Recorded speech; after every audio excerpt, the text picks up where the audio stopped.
स्वागत है आप सबका राइज स्मार्ट एडू के इस यूट्यूब चैनल पर और मैं फिर से सोनम गोयल आप सभी का स्वागत करते हैं। और आज हम फिर से हिस्ट्री में कुछ नया पढ़ेंगे, जहां आप लोग आज मेरे साथ क्लास में बैठकर डिस्कस करेंगे क्वेश्चंस। जी हाँ, क्वेश्चंस जो एग्जाम पॉइंट ऑफ व्यू से बहुत इंपॉर्टेंट है, जहां पर हम लोग सब्जेक्ट्स में जितना भी हम लोगों का टॉपिक हुआ है उन टॉपिक से रिलेटेड चीजें जितनी जरूरी है उन सब चीजों पर हम बात करेंगे। तो अगेन फिर से चलते हैं इस सेशन में, जो सेशन कुछ नया लाने वाला है। इस सेशन में जहां कुछ नए डिस्कशंस होंगे और जहां फिर से चीजों को दोबारा से रिकॉल करते हुए हम लोग करेंगे अपना तैयारी, ठीक है। और जब तैयारी की बात की जाए तो अगेन फिर से आपकी हिस्ट्री मेंटोर के बारे में कुछ जानकारी, और उस जानकारी के साथ जब हम आगे बढ़ते हैं तो आगे में हम बात करेंगे अरब एंड टर्किश इन्वेजन, जो हमने अपनी क्लास 1 में शुरू किया था। क्लास 1 में जो टर्किश और अरब इन्वेजन हमने स्टार्ट किया था, आज उस पर कुछ बारी है क्वेश्चंस डिस्कस करने की। और जब हम क्वेश्चंस डिस्कस करते हैं तो चलेंगे हम अपने पहले क्वेश्चन की ओर। तो तैयार हो दोस्तों? उम्मीद करती हूँ आप लोग इस सेशन को बहुत अच्छे से एंजॉय करेंगे, ठीक है। तो मेरा जहां पहला क्वेश्चन आता है, ध्यान से देखते हैं। और यस, ये सारे एसएससी बेस्ड क्वेश्चंस हैं। कुछ क्वेश्चंस ऐसे मैं आपको जहां पॉइंट आउट करके बता दूंगी, इनमें इन बिटवीन आप देखेंगे कि कुछ क्वेश्चंस जो मैंने एक नए पॉइंट ऑफ व्यू से क्रिएट भी किए हैं। क्यों? क्योंकि एसएससी में वो नहीं पूछा गया है, बट ऐसी पॉसिबिलिटी बहुत एक या दो क्वेश्चन का ही होगा, ठीक है। हर जगह ऐसा नहीं है, क्योंकि मैंने ज्यादा से ज्यादा अटेम्प्ट यही किया कि आप लोग एसएससी बेस्ड क्वेश्चन करें, जहां सिर्फ आप लोग एग्जाम के पैटर्न को ही फॉलो करके बढ़े, क्योंकि हमारे पास एक लिमिटेड टाइम है और लिमिटेड टाइम में तैयारी करनी है बहुत ही बढ़िया और बहुत ही शानदार, और शानदार तैयारी के साथ डिस्कशन। तो मेरा पहला question, the first Muslim invasion of India was led by, Bharat पर प्रथम मुस्लिम आक्रमण का नेतृत्व किसके द्वारा किया गया था? तो यहाँ पर जब वो बात पूछ रहे हैं, याद है बताया था आप सबको, डिस्कस किया था हम सबने बैठकर जिस क्लास में, अरब एंड टर्किश इन्वेजन में कि किस तरह से भारत में 3 दुष्टों का एक एक करके आक्रमण हुआ था, जिसमें से मैंने पहले दुष्ट की बात की थी जिसका नाम था मोहम्मद बिन कासिम। तो कैसे भूल जाएंगे कि हमारा आंसर पहला आक्रमणकारी के नाम पर कोई और नहीं था, वही मोहम्मद बिन कासिम था, जिसे भेजा था अल हजाज ने। और अल हजाज ने जब इसको यहाँ भेजा, इन्होंने हमारे सिंध के शासक दाहिर के साथ युद्ध किया था, जिस युद्ध में पराजित होते हैं दाहिर, और पहले शासक के रूप में भी यही हुए थे, ठीक है। आगे बढ़ते हैं नए क्वेश्चन की तरफ। बहुत सिंपल क्वेश्चन, बहुत अंडरस्टूड क्वेश्चन है, ठीक है। इसमें नेक्स्ट हम देखते हैं, the Arab conquest of Sindh took place in, यानी अब इस बारे में इस क्वेश्चन में कुछ उसी चीज को लेकर थोड़ा सा डिफरेंट करते हुए इसने पूछा है। सिंध की अरब विजय हुई थी, अरब विजय हुई थी, यानी अरबों के आक्रमण में अगेन मैं बात करूं तो हम बात कर रहे हैं, हम किसका नाम लेते हैं? मोहम्मद बिन कासिम का, ठीक। और मोहम्मद बिन कासिम को जब अल हजाज ने पहली बार भेजा था, क्योंकि भूलिए मत बताया गया था आपको क्लास में, और नहीं याद है तो जाइए वापस लाइव क्लास के फर्स्ट क्लास में, और फर्स्ट क्लास में इस टॉपिक में जो डिस्कशंस हैं उन डिस्कशंस को आप देख सकते हैं, फिर से सीख सकते हैं और पढ़ सकते हैं, ठीक है। तो वहाँ बहुत अच्छे से हम एक्सप्लेन कर चुके थे कि यहाँ मोहम्मद बिन कासिम से पहले ऑलरेडी अल हजाज 2 अभियान भेज चुका था।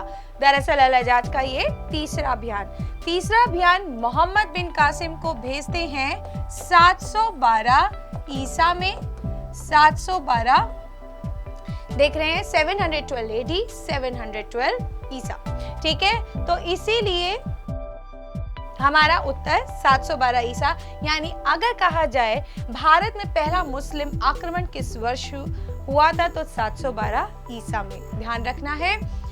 नेक्स्ट क्वेश्चन दोस्तों, Which tax was imposed by Muhammad bin Qasim? Muhammad bin Qasim द्वारा कौन सा कर लगाया गया था? फिर से आ जाते हैं, मोहम्मद बिन कासिम की उसी फर्स्ट क्लास में, जिस फर्स्ट क्लास में बहुत अच्छे से एक्सप्लेन भी किया था मैंने इस कर को, जो कर मोहम्मद बिन कासिम ने शासक बनने के बाद लगाया था। ठीक है, आपको याद होगा, अगर मैं थोड़ा सा यहाँ रिकॉल करती हूँ तो ऑप्शन आर जजिया टैक्स, खराज टैक्स, ज़कात और खुम्स, यानी जजिया कर, खराज टैक्स, ज़कात, खुम्स, ये वो टैक्सेस, ये वो कर जिनमें से लगाने वाला कोई और नहीं मोहम्मद बिन कासिम था। और वो कौन सा था? जजिया टैक्स। याद है बताया था कि जजिया टैक्स दरअसल क्या था? ये आ गया आपका आंसर। जजिया टैक्स क्या था? जब ये यहाँ का शासक बना था, इसने शासक बनने से पहले लोगों से वादा किया कि लोगों की उम्मीदों को पूरा करेगा, लेकिन उम्मीद पूरी करने के साथ साथ इसने भी राजा बनने के बाद एक शर्त रख दी थी कि आप सबको यहाँ पर मैं दे रहा हूँ सुरक्षा और आपको देना होगा सुरक्षा कर। यानी ये क्या था? एक तरह से सिक्योरिटी टैक्स, यानी सुरक्षा कर। और ये सुरक्षा कर मोहम्मद बिन कासिम के काल में ब्राह्मणों से नहीं लिया जाता था। ना ही केवल ब्राह्मण बल्कि स्त्री, बच्चे, अपंग लोग, इन लोगों से ये कर नहीं लिया जाता था। लेकिन इस कर की एक और शर्त थी। इस कर की एक और शर्त थी, या तो आप ये कह सकते हैं, या तो आप ये कर सकते हैं आप इस्लाम कबूल कर लीजिए, या फिर आप ये कर सकते हैं कि अगर आप गैर मुस्लिम हैं तो आपको जजिया ही देना होगा। यानी एक नया क्वेश्चन क्या बन सकता है दोस्तों कि जजिया कर किस पर लगाया जाता था या किससे लिया जाता था? वहां आपका एक और क्वेश्चन में उत्तर हो सकता है नॉन मुस्लिम या गैर मुस्लिम। तो इस चीज को आप लोग ध्यान रखेंगे, ठीक है? और इसीलिए एक नया क्वेश्चन यहाँ क्रिएट है और ये चीज आप पढ़ते रहेंगे, समझते रहेंगे तो क्वेश्चन बहुत इजीली अटेम्प्ट कर सकते हैं। तो पहला टैक्स जजिया टैक्स। दूसरी बात, जजिया टैक्स कौन सा टैक्स था? सुरक्षा कर था, दूसरा क्वेश्चन। तीसरा क्वेश्चन क्या हो जाएगा? किस पर लगाया गया था? गैर मुसलमानों पर, नॉन मुस्लिम्स पर। ठीक है, तो ये फैक्ट्स आप लोगों को याद रखने होंगे। फिर से हम आगे बढ़ते हैं नए क्वेश्चंस की तरफ। अगला question, when was the first battle of Tarain fought? Tarain का प्रथम युद्ध कब लड़ा गया था? अब आ गया तराइन का युद्ध, जिसमें इंटरेस्टिंग फैक्ट आप सभी ने सुना, बहुत अच्छे से हमने चर्चा की थी। ये चर्चा आप लोगों को सेकेंड क्लास में मिल सकता है, क्योंकि हमने सेकेंड क्लास में जो दिल्ली सल्तनत टॉपिक शुरू किया था, वो दिल्ली सल्तनत की शुरुआत हमने गौरी के डिस्कशंस के साथ शुरू किया था। और डिस्कशंस करते हुए, चर्चा करते हुए बहुत अच्छे से मैंने तराइन का युद्ध आप लोगों को बताया भी था, जिसमें काफी लोगों को ये अभी तक याद भी है। ठीक है, तो पहला तराइन का युद्ध पूछा गया है, यानी फर्स्ट बैटल ऑफ तराइन। तो भूलना नहीं दोस्तों कि ये जो तराइन का युद्ध था, इसमें जहां एक तरफ थे पृथ्वीराज चौहान तृतीय और दूसरी तरफ थे मोहम्मद गौरी। आप जानते हैं इन दोनों के बीच में ये पहला युद्ध नहीं लड़ा गया था, ये तो 16वां युद्ध था। इससे पहले 15 युद्ध लड़ चुके थे दोनों, और आप जानते हैं हर बार पृथ्वीराज चौहान ही जीतते थे। हर बार पृथ्वीराज चौहान गौरी को माफ करते रहे, और 16वें युद्ध में भी पृथ्वीराज चौहान ने मोहम्मद गौरी को पराजित कर दिया। तो ये जो उत्तर आता है ये 1191 में। ठीक है, 1191 में जहां बताया गया था फर्स्ट बैटल ऑफ तराइन, एक तरफ पृथ्वीराज चौहान तृतीय और दूसरी तरफ मोहम्मद गौरी, और इस युद्ध में मोहम्मद गौरी पराजित हुए और पृथ्वीराज चौहान तृतीय विजयी हुए थे। इस युद्ध के बाद भी गौरी असफल रहा था भारत में मुस्लिम सत्ता को कायम करने में। ठीक है, हाँ जी, और इससे एक और संबंधित क्वेश्चन जो मैंने उसी क्लास में डिस्कस भी किया था। देखो भाई, आपको अगर आज ये क्वेश्चंस सेशन जो चल रहा है कंबाइंड, ये जो कंबाइंड क्लासेस का जो एक तरह से सेशन भी है, एक तरह से आप लोगों को यहाँ पे प्रैक्टिस भी हो रहा है और पुराना जो हमने पढ़ा है उसको थोड़ा रिकॉल कर रहे हैं, तो उसके लिए क्लासेस भी थोड़ा अगर आप देखेंगे तभी आप इस चीज को समझ पाएंगे, अगर आप लोग इसको जानना चाहते हैं तो। ठीक है, तो जो डेस्परेशन है उस डेस्परेशन के लिए, कनेक्शन के लिए, कनेक्टिविटी के लिए आप लोगों को क्लासेस देखना तो होगा ही। ठीक है, एटलीस्ट जिस क्वेश्चन पे डील कर रहे हैं वहां से रिलेटेड जो डिस्कशन उधर हो रहा है उस डिस्कशन को देखो। तो हमारा यहाँ पर चलते हैं नेक्स्ट क्वेश्चन की ओर। Which one was the famous temple invasion of Mahmood Ghaznavi? Mahmood Ghaznavi का प्रसिद्ध मंदिर आक्रमण कौन सा था? ज्वाला देवी मंदिर, काशी विश्वनाथ मंदिर, सोमनाथ मंदिर या मथुरा मंदिर? अगर मैं बात करूं तो इस दूसरा दुष्ट जो हमारा महमूद गजनवी, जिसमें हम लोग चर्चा कर चुके हैं अपने अगेन क्लासेस में, उसमें मैंने आपको बहुत अच्छे से बताया था कि जब मंदिरों वाले आक्रमण की बात करते हैं गजनवी, ये वही गजनवी है दोस्तों जिसने भारत पे 17 बार आक्रमण किया था और इस 17 बार आक्रमण के दौरान इसने भारत के मंदिरों को लूटना भी शुरू किया था, जहां इस दौरान इसने भारत की बहुत सारी धन और संपत्तियों को भी लूटा था।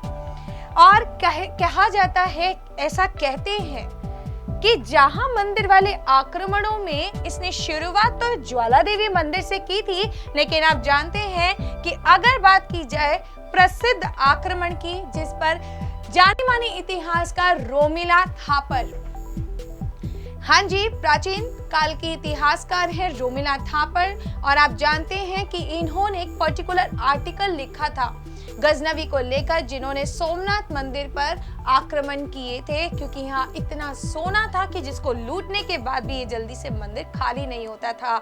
इसलिए गजनवी ने जो मंदिर वाले आक्रमण किए थे उसमें सबसे विख्यात इतिहास में सोमनाथ मंदिर ही माना जाता है, और यही आप लोगों का उत्तर होगा। ठीक है, गुजरात के काठियावाड़ जिले में स्थित ये सोमनाथ मंदिर जो आज भी है, और आज भी गजनवी के किस्से आक्रमण के और इसके लूटपाट के वहां पर आज भी होते हैं, चर्चित में है। आगे चलते हैं इसी टॉपिक से एक हमारा अगला question. Who was the Muslim ruler issued the coins with the depiction of Hinduism? Hindu धर्म के चित्रण के साथ सिक्के जारी करने वाला मुस्लिम शासक कौन था? तो हमारे ऑप्शंस आ जाते हैं कुतुबुद्दीन ऐबक, मोहम्मद गौरी, इल्तुतमिश और आराम शाह। तो बच्चों, ये वाला क्वेश्चन तो देखो बहुत इंपॉर्टेंट है, और इस क्वेश्चन की बात करूं तो शायद आपको याद हो, इस पर भी मैंने चर्चा की थी कि जब भारत में द्वितीय तराइन युद्ध को जीतकर मोहम्मद गौरी ने यहाँ पर शासन की शुरुआत की थी। तो शासन शुरुआत करने के पश्चात इन्होंने देखा कि भारत में तो ऑलरेडी ऐसे सिक्के चल रहे थे, कॉइन्स जारी थे, जिस पर हमारे माता लक्ष्मी के पिक्चर बनी हुई थी, डिपिक्शन थी, यानी छपाई थी। उन्होंने कोई बदलाव न करते हुए बल्कि इन सिक्कों को जारी रखा, कंटिन्यू किया, जिस पर एक इतिहास में एक बात बन गई कि ऐसे मुस्लिम शासक जिन्होंने हिंदू आकृति वाले सिक्के चलाए थे, और वो कौन थे? मोहम्मद गौरी थे। ठीक है, तो याद रखना मोहम्मद गौरी ने क्या किया था? मोहम्मद गौरी ने लक्ष्मी के आकृति वाले सिक्के जारी रखे। ठीक है, और याद रखिएगा ये जो लक्ष्मी जी का, ये जो माता लक्ष्मी का जो प्रस्तुतिकरण किया गया है, ये आज भी हमारे भारत में कई चांदी के ऐसे सिक्के होते हैं जिसपे लक्ष्मी जी की आकृति बनी होती है, और इसी तरह से उस जमाने में भी ये सिक्के हुआ करते थे, जिसके कारण गौरी ने जब कोई बदलाव नहीं किए तो यहाँ लक्ष्मी जी के कारण इनको कहा गया हिंदू आकृति वाले सिक्के। तो इस फैक्ट को अगर आप पढ़ेंगे, समझेंगे, तो आप ऑलरेडी क्वेश्चन को देखने बाद बहुत अच्छे से कोऑर्डिनेट कर लेंगे, कोई और नहीं बल्कि कौन था? मोहम्मद गौरी था। Now my next question, I mean SSC वालों का नेक्स्ट क्वेश्चन क्या है? अभी तक इसमें ऐसा कोई क्वेश्चन नहीं है जहां पर मैं आपको ये कह सकूं कि समझाने के लिए उस क्वेश्चन को मैंने यहाँ पुट अप किया है। अगर इन बिटवीन आता है तो मैं आपको जरूर बताऊंगी। Okay, Which among the following book was written by अल-बिरूनी? निम्नलिखित में से कौन सी पुस्तक अल-बिरूनी द्वारा लिखी गई थी? अब यहाँ पर बात आ गई है एक जाने माने यात्री के जो भारत में आते हैं, और जानते हैं ये भारत में अकेले नहीं आए थे। दरअसल ये आए थे महमूद गजनवी के साथ। यहाँ थोड़ी सी अल-बिरूनी को लेकर चर्चा करना चाहूंगी दोस्तों, क्योंकि बहुत इंपॉर्टेंट है और इससे मैं आपको वर्बली कई सारे क्वेश्चंस बताती हूँ, पूछा जा सकता है। दरअसल अल-बिरूनी की बात की जाए तो अल-बिरूनी जो थे ना वो उज़्बेकिस्तान से थे। हालांकि एक सच बताऊं दोस्तों, जन्म इनका ईरान में हुआ था, लेकिन ये थे उज़्बेकिस्तान से। डिफरेंस है क्वेश्चन में। अगर यही क्वेश्चन आ जाए ना कि अल-बिरूनी का जन्म कहाँ हुआ था, तब उत्तर ना आप लोगों का ईरान हो जाएगा।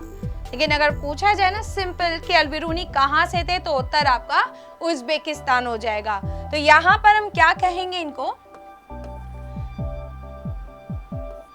यह उज़्बेकिस्तान से थे। ओके, इसके अलावा ये भारत किसके साथ आए थे? महमूद गजनवी के साथ, क्योंकि उज़्बेकिस्तान पर जब आक्रमण कर इन्होंने वहां के लोगों को बंदी बना लिया था, गजनी वंश के लोगों ने, शासकों ने, तो उनमें अल-बिरूनी भी थे। और जब अल-बिरूनी के बारे में पता चला महमूद गजनवी को, ये वही अल-बिरूनी जो इकोलॉजी जानते हैं, जो काफ़ी हद तक ज्योग्राफी जानते थे, जो पॉलिटी जानते थे, काफ़ी चीज़ों को, न्यूमरोलॉजी जानते थे, काफ़ी चीज़ों की नॉलेज रखने वाले मल्टी टैलेंटेड पर्सन। ऐसे में महमूद गजनवी कहाँ इन्हें छोड़ने वाला था? महमूद गजनवी ने कहा, भाई पहले तू इधर आ, तुम थोड़ा इधर आओ और तुम मेरे साथ रहो। तब इन्होंने इनको अपने दरबार में नियुक्त किया। और जब जानते भारत के आक्रमण हुआ करते थे तो अक्सर महमूद गजनवी अल-बिरूनी को अपने साथ भारत लेकर आता था। तो क्वेश्चन भी आता है दोस्तों कि अल-बिरूनी भारत में किस शासक के साथ आया करता था, उसमें उत्तर हो जाता है आप लोगों का महमूद गजनवी। और भारत आने के बाद इन्होंने भारत की चीजों को देखते हुए, वहां की परिस्थितियों को भांपते हुए किताब की रचना कर दी थी। हिंद पर लिखी गई किताब कोई और नहीं, कौन सी हो जाएगी? किताबुल हिंद, रिहला, शाहनामा, चचनामा। उत्तर हो जाएगा हमारा किताबुल हिंद। हिंद पर लिखी गई किताब किताबुल हिंद, जो इन्होंने लिखी थी अरबी भाषा में, ठीक है, इन अरेबिक लैंग्वेज, यानी अरबी भाषा। ये बहुत पूछा जाता है, ये आप लोगों को मालूम होना चाहिए, रट लीजिएगा। और ये वाला फैक्ट हम लोग कंप्लीट करते हैं, किसके साथ भारत आए, तो अल-बिरूनी महमूद गजनवी के साथ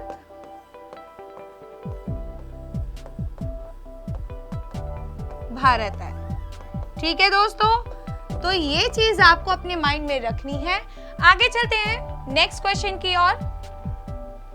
अब नेक्स्ट क्वेश्चन मेरा दूसरी क्लास से आ जाएगा दिल्ली सल्तनत, क्योंकि उसमें भी हम लोगों को बहुत सारी चर्चा ऑलरेडी कर चुके थे, तो क्वेश्चंस तो देखने बनते हैं।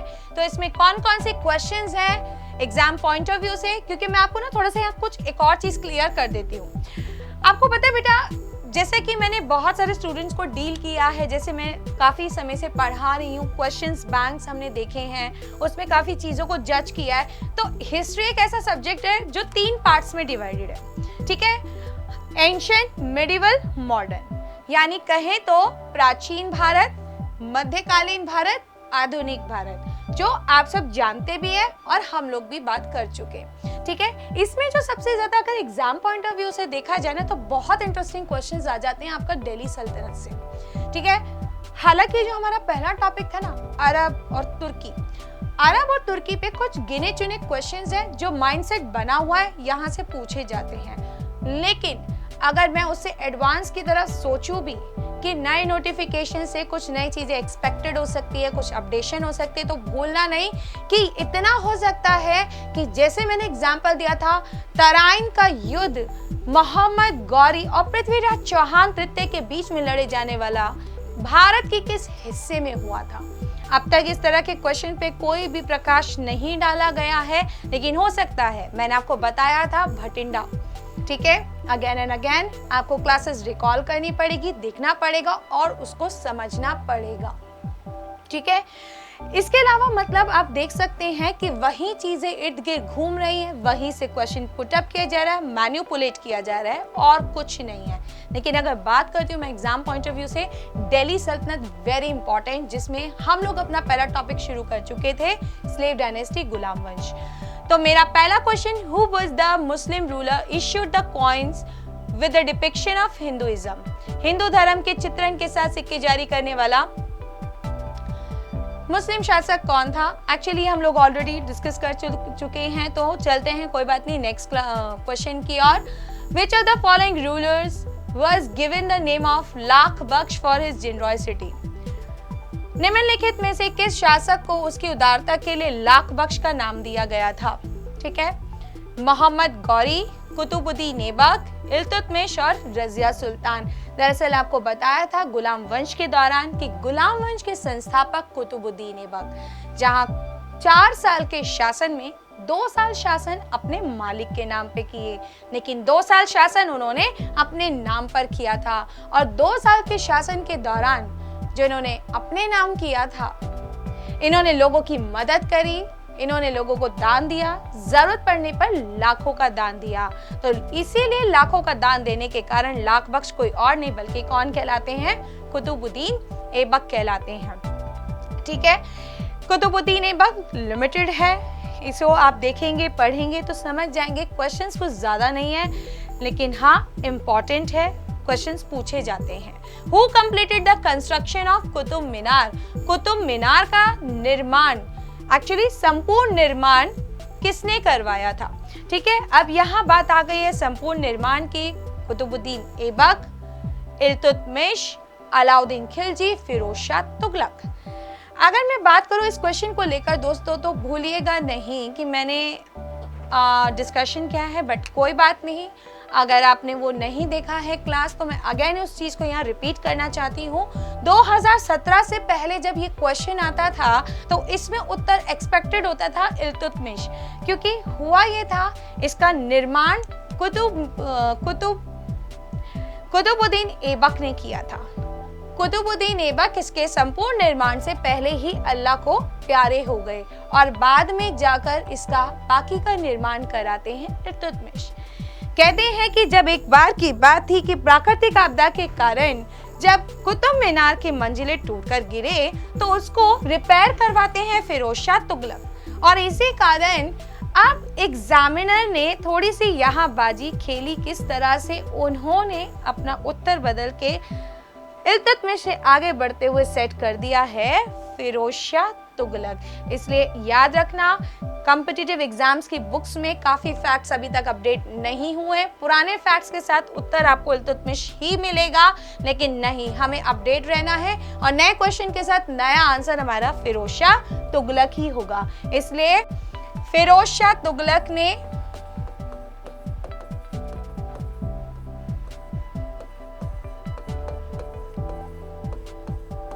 कुतुब मीनार का संपूर्ण निर्माण कराया। ठीक है, ये आपको कुतुब मीनार का संपूर्ण निर्माण कराया, ये याद रखना है, भूलना नहीं है। ये रिटर्न भी हो चुका है, ठीक है, याद रखने के लिए। Next, Who was known as the real founder of Delhi सल्तनत? दिल्ली सल्तनत के वास्तविक संस्थापक के रूप में किसे जाना जाता है? नासिरुद्दीन महमूद, कुतुबुद्दीन ऐबक, इल्तुतमिश और मोहम्मद गौरी। आपको अगर याद होगा तो मैंने बताया था, ठीक है, मैं अगर बार बार आप परेशान हो रहे हो, मैं याद नहीं है तो कोई बात नहीं, मैं अब यहाँ से रिकॉल दोबारा कर रही हूँ। कुतुबुद्दीन ऐबक दरअसल ऐसे इंसान थे जो कहने के लिए टॉपिक तो दिल्ली सल्तनत, यानी कहाँ की सल्तनत? दिल्ली की, लेकिन ये कैसे शासक थे जिसकी राजधानी लाहौर थी। और आप जानते हैं कि जब कुतुबुद्दीन ऐबक के बाद अगले जाने माने शासक आते हैं इल्तुतमिश, तो इल्तुतमिश ने इन्होंने कुछ नया कदम उठाया और राजधानी को शिफ्ट कर दिया था लाहौर से दिल्ली। अब राजधानी हस्तांतरित कर दी तो सही मायनों में दिल्ली के वास्तविक संस्थापक कौन होंगे?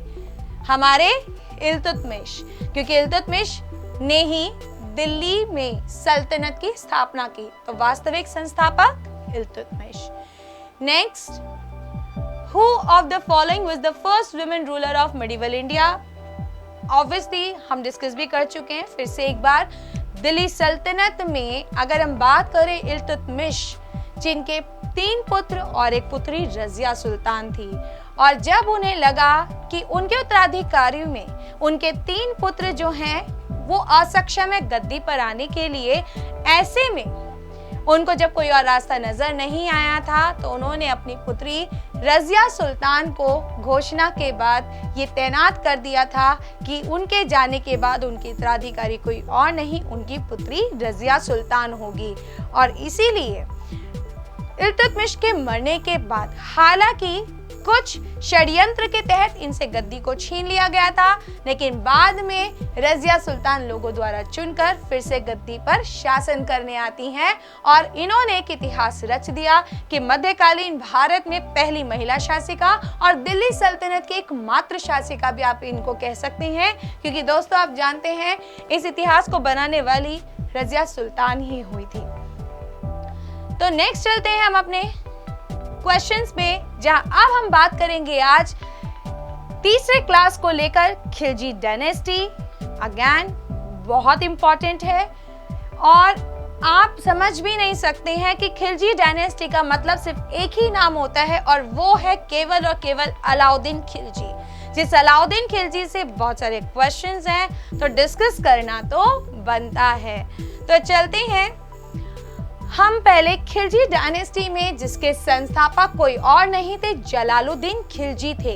दरअसल जलालुद्दीन खिलजी ने 1290 से 1296 तक 6 साल का शासन किया था।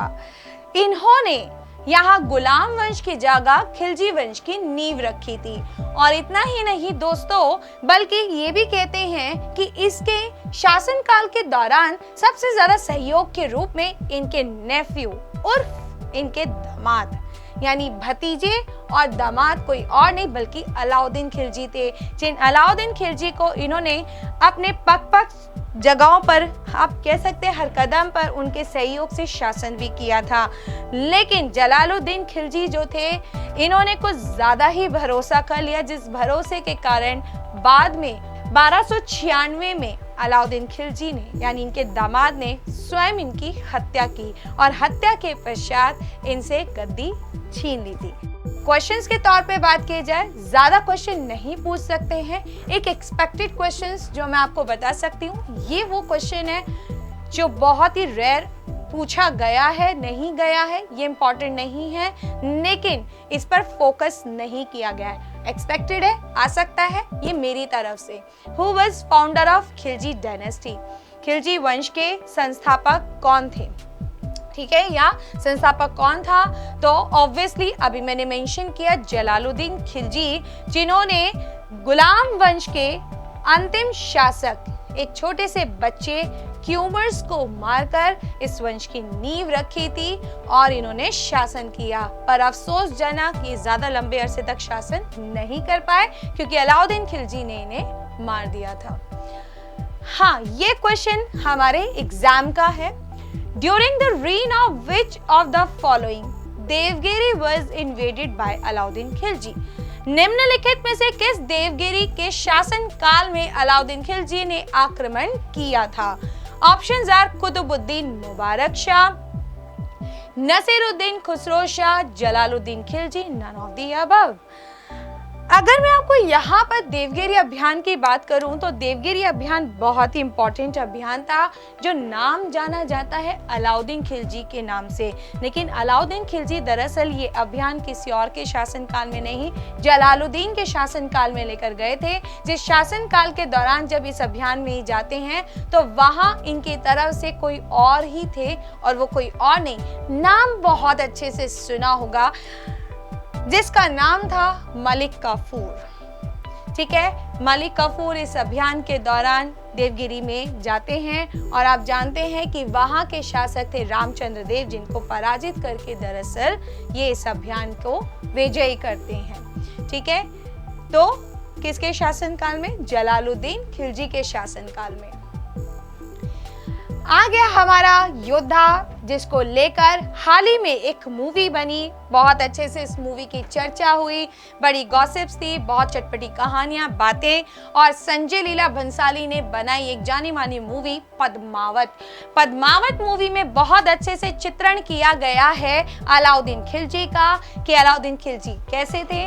लेकिन दोस्तों देखिए, अपना एक अलग अलग नजरिया होता है, ठीक है, और अलग अलग नजरिया में हम लोग इंसान को एक अलग अलग रूप में जज करते हैं। लेकिन हर कोई तो परफेक्ट नहीं होता, किसी में कोई कमियां हैं, किसी में कोई कमियां हैं। ठीक है, और अगर हम कमियां ही ढूंढते रहें तो कोई भी इंसान सही नहीं होगा, सब में ही है। ठीक है, तो ऐसे में हम कुछ ऐसी चीजों पे भी नजर डाल सकते हैं जहां पर उनको पॉजिटिव एस्पेक्ट से देखा जाए। तो सिर्फ मैं अलाउद्दीन खिलजी कैसा था, उसका चरित्र क्या है, वो सब आप पर निर्भर करता है डिस्कस करना। मेरा तो इतना काम है, सिर्फ मैं उसकी एक चीज बताऊं, आपको फैक्ट्स को लेकर बताऊं, और सिंपल यहाँ क्वेश्चंस को लेकर बात करनी है। तो यहाँ पर अगर पॉलिटिकल पॉइंट मैं कह रही हूँ, यहाँ पर राजनीतिक नजरिए से, अगर राजनीतिक नजरिए से कोई एक शासक होना चाहिए जिसमें एक क्वालिटीज होती हैं जो एक रूलर के लिए काफी हद तक परफेक्ट होते हैं, वो क्वालिटीज के पॉइंट ऑफ व्यू से अलाउद्दीन खिलजी बहुत ही ज्यादा अल्टीमेट रूलर रहे थे। इन्होंने 20 साल शासन किया, लेकिन आप जानते हैं इनके शासनकाल के दौरान जो कार्य अभी तक कोई शासक नहीं कर पाया था, वो कार्य अलाउद्दीन खिलजी ने किया। अलाउद्दीन खिलजी ने सही मायनों में दिल्ली सल्तनत को यहाँ से लेकर चरम सीमा तक पहुंचा दिया था, जिसमें बहुत हद तक सहयोग दिया है, और उस पर बहुत सारे इंटरेस्टिंग क्वेश्चंस भी यहाँ पर बताए गए हैं। तो देखिए, कुछ क्वेश्चंस जो है हम डिस्कस कर चुके थे, तो मैं इन शॉर्ट में बता देती हूँ, लेकिन आज मैं उन क्वेश्चन पर ज्यादा फोकस करूंगी जो इम्पोर्टेंट है। Which sultan of Delhi assume the title of Alexander the great? दरअसल बात ये थी, अलाउद्दीन खिलजी एक ऐसे विचारधारा लेकर आया था राजनीति को लेकर, जहां पर ये विश्व विजय करके शासन स्थापित करना चाहते थे।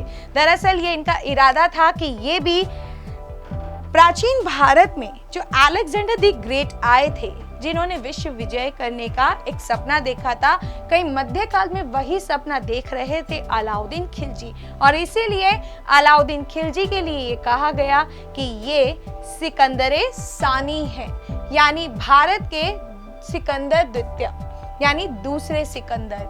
ठीक है, तो ये कई टाइटल से आप देखेंगे, और जब भी आपको ये नजर आता है भारत का दूसरा सिकंदर कौन, भारत का सिकंदर 2 कौन, तो आप लोगों को दिमाग में एक ही उत्तर रखना है, और वो है अलाउद्दीन खिलजी। ठीक है, भूलना नहीं है। नेक्स्ट हम आते हैं, The story that Alauddin Khilji invaded to secure Padmini, the queen of Rana Ratan Singh of Mewar, was vividly described by Mewar के राणा रतन सिंह की रानी पद्मिनी को सुरक्षित करने के लिए अलाउद्दीन खिलजी ने किस कहानी पर आक्रमण किया, उसका स्पष्ट रूप से वर्णन किया था। ये भी मैं आप लोगों को दोस्तों बहुत अच्छे से बता चुकी हूँ, डिक्लेयर कर चुकी हूँ। ठीक है, हम लोग डिस्कस कर चुके हैं, बट मैं आपको अच्छे से आंसर बताती हूँ, क्योंकि जहां तक मुझे याद है, जब इस मूवी पर इतनी सारी बातें बनी थी, इतनी सारे डिस्कशंस हो रहे थे, तो आए दिन न्यूज में एक ही चर्चा थी कि दरअसल ये मूवी फरमाई गई है, पेश की गई है एक ऐसे राइटर की जिसका नाम है मलिक मोहम्मद जैसी। दरअसल मलिक मोहम्मद जैसी मध्यकालीन शासन एक ऐसे मध्यकाल में एक ऐसे शासक के दौरान ये हुआ करते थे जिन्होंने इस कहानी की रचना बाद में की थी। शेरशाह सूरी, आप सभी ने नाम सुना होगा। शेरशाह सूरी का कौन नहीं जानता। उन शेरशाह सूरी के काल में ये नाम के व्यक्ति मलिक मोहम्मद जैसी नाम के राइटर थे और इन्होंने तब जाकर इस किताब में फरमाया था पूरा अलाउद्दीन खिलजी और पद्मावती के ऊपर पूरा वृत्तांत, जिस किताब का नाम था पद्मावत। ठीक है, तो ये आप लोग बहुत अच्छे से देख सकते हैं, पढ़ सकते हैं और सीख भी सकते हैं। Who was the first sultan of the Delhi Sultanate who kept a standing army? Delhi सल्तनत का वह प्रथम सुल्तान कौन था जिसने स्थायी सेना रखी? अब ये बहुत इंपॉर्टेंट क्वेश्चन यहाँ पर आ जाता है दोस्तों कि पहली स्थायी सेना रखने वाला कौन था, क्योंकि आप जानते हैं कि यहाँ पर सेना को लेकर मैंने आपको बताया कि बहुत सारे बदलाव इन्होंने किए थे अलाउद्दीन खिलजी ने। तो यहाँ पर क्वेश्चन के तहत मैं बताती हूँ, दरअसल हुआ ये था, इसने सुधार किए थे जिसे हम बोलते हैं मिलिट्री सुधार। ठीक है, मिलिट्री रिफॉर्म या आप इसे बोल सकते हैं सैन्य सुधार। और आप जानते हैं इन्होंने सैन्य सुधार में यहाँ पर अपने सैनिकों को वेतन देने की बात करी, यानी अब तक सैनिकों को वेतन नहीं दिया जाता था बल्कि सामग्रियों में चीजों को लेकर यहाँ पर उनको भुगतान किया जाता था सैलरी का नाम देखते हुए। ठीक है, लेकिन यहाँ पर इन्होंने अब कैश में सैलरी देना शुरू किया।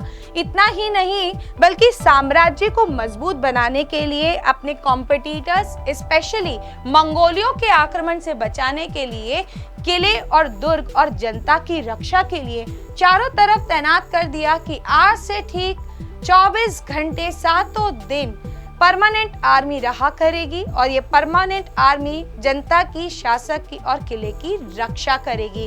आप जानते हो दोस्तों, दिल्ली सल्तनत में दरअसल ये पहला इनिशिएटिव लेने वाला कोई और नहीं था, वो अलाउद्दीन खिलजी था। और मैं आपको एक यहाँ पर बहुत मजेदार ट्रिक बताने वाली हूँ जो आपको बहुत अच्छे से सुनना है कि जब भी आप दिल्ली सल्तनत का क्वेश्चन देखते हैं और उसमें आपको कभी भी वर्ड मिल जाएगा ना, आर्मी, सेना, मिलिट्री, कुछ भी, तो आप लोगों को समझना है ये दोनों वर्ड पकड़ते। क्वेश्चन चाहे कितना लंबा है, क्वेश्चन चाहे किसी भी फॉर्म में है, पहली बार दिल्ली सल्तनत के किस शासक ने अपनी सेना को दक्षिण भारत की ओर भेजा? पहली बार सबसे बड़ी सेना किसने बनाई? दिल्ली सल्तनत के शासक ने।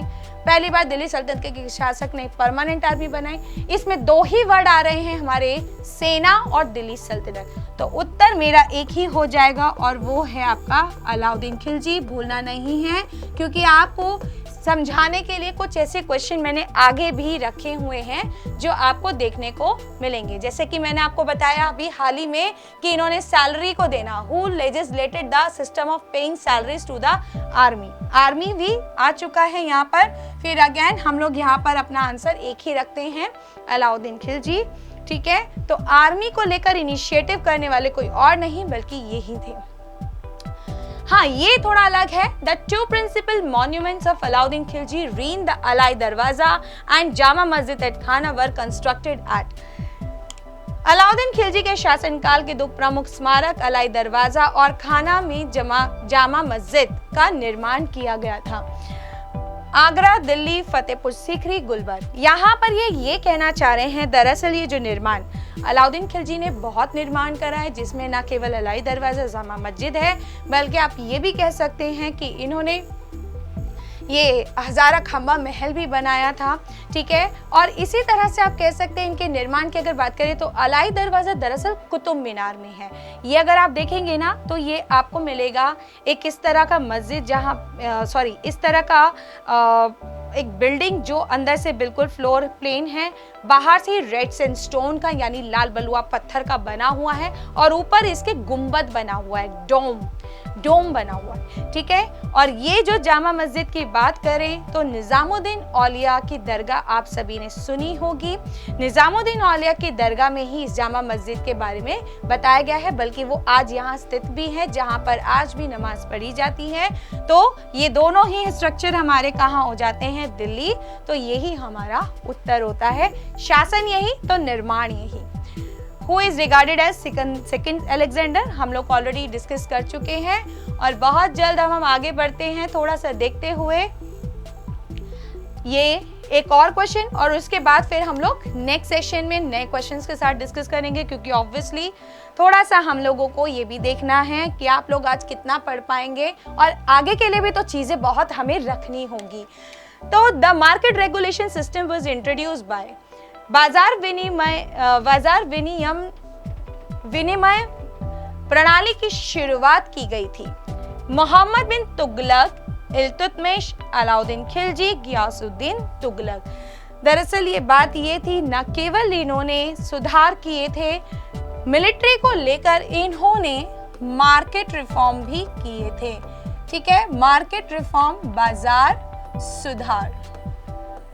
और आप जानते हैं बाजार सुधार में इन्होंने एक बहुत अच्छी चीज क्या कर दी थी कि इन्होंने जितनी भी वस्तुएं हैं उनकी एक लिस्ट बना दी, रेट लिस्ट बना दी थी, और वहां कह दिया चावल इतना भाव, आटा इतना भाव, चीनी इतना भाव, चाय पत्ती इतना भाव, यानी सभी चीजों की आज से यही भाव होंगे। मार्केट में हर दुकानदार इसी चीजों को लेकर फॉलो करते हुए सामान बेचेगा और ये राजा का हुक्म है, मानना होगा। इसे अलाउद्दीन खिलजी ने जब ये तैनात करवा दिया था मंडी में, तो यहाँ पर इन्होंने इसको लागू भी करवाया और इसका एक बहुत अच्छा फायदा ये हुआ दोस्तों कि दरअसल इसके बाजार के इस इनिशिएटिव से, इस सुधार से आप जानते हैं मार्केट काफी हद तक कंट्रोल हो चुकी थी, इन्फ्लेशन काफी हद तक कंट्रोल हो चुका था, जिसके कारण इतिहासकारों ने इसको एक संज्ञा दी है पॉलिटिकल इकोनॉमिस्ट, यानी राजनैतिक अर्थशास्त्री। याद रखना, इतनी बड़ी संज्ञा इसको दी गई है, ये बहुत ही बड़ा अर्थशास्त्री माना गया। कोई एक ऐसे सुल्तान, नया क्वेश्चन हो सकता है, वह दिल्ली सल्तनत के एक ऐसे सुल्तान जिसे एक अर्थशास्त्र का रूप भी माना गया है, तो द वन एंड ओनली, भूलना नहीं, अलाउद्दीन खिलजी। तो आज इतना काफी है और आप देखिएगा, डिस्कशन करते रहिएगा कि क्या है, कहाँ आप कैसे क्वेश्चंस को सॉल्व कर सकते हैं और आगे भी आपको करते रहना है।